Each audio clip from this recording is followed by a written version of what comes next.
ఛా, ఏదో ఒకటి చేసి దాన్ని బయటికి పంపించాలి. అరే, నా రూమ్లో నన్ను పడుకోనియకుండా బయటికి పంపించేసింది ముసలిది. ఛీ, అమ్మాయి అర్థం కావట్లే.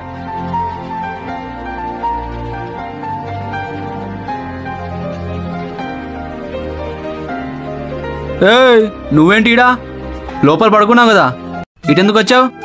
ఆ ఫ్యాన్ తిరిగే స్పీడ్ కన్నా వచ్చే సౌండే ఎక్కువగా ఉంది. సౌండ్ వల్ల పడుకోలేదా?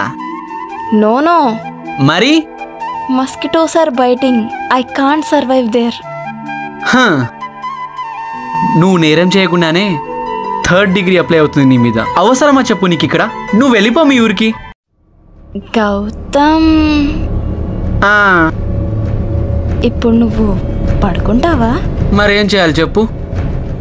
కొత్త ప్లేస్లో నాకు ఫాస్ట్గా నిద్ర రాదు. కొత్త వాళ్ళు కొంపకొస్తే నాకు కూడా మంచిగా అనిపించదు. నేను ఉండట్లేదా? నా లెక్కే నువ్వు కూడా అడ్జస్ట్ అవ్వాలి, తప్పదు.